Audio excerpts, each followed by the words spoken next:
Ah, comment se forme un esprit? Un esprit, donc la langue française est compliquée parce que ça veut dire deux choses à la fois. Esprit, c'est y a trois composantes du corps de quelqu'un dans cet univers. Il y a d'abord le corps, l'âme et l'esprit. L'âme, c'est le feu, le corps, c'est le réceptacle, et l'esprit, c'est ce qui commande, entre guillemets. C'est ta personnalité, c'est tes souvenirs, c'est tout ça, c'est ton esprit. Ce qu'on appelle sinon aussi un esprit en tant que quantité, c'est quelque chose qui a une âme, un esprit et pas de corps. La plupart du temps. Ils peuvent prendre des corps physiques, mais la plupart du temps, ils n'ont pas de corps. Ils sont éthérés. Bref.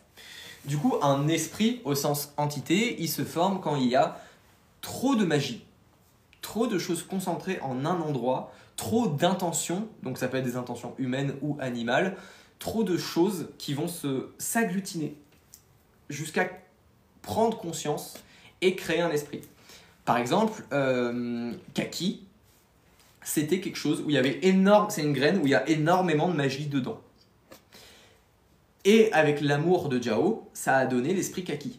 Mais c'est un peu de la triche d'avoir la graine de base. Par exemple, Vladok, il aime tellement ses Vladok qu'au bout d'années et d'années et d'années d'amour sur les Vladok, ça s'est emmagasiné en magie parce que tout ce que tu ressens, les émotions, partent sur le plan éthéré, c'est le plan où il y a la magie, et du coup les émotions sont magiques entre guillemets.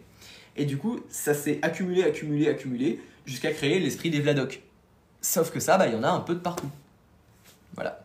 À savoir que les gens peuvent devenir des esprits aussi en mourant. C'est très rare, mais si tu as un truc très très très très fort au moment de ta mort, il y a un monde où ton esprit ne part pas, mais devient un esprit au sens fantôme ou autre.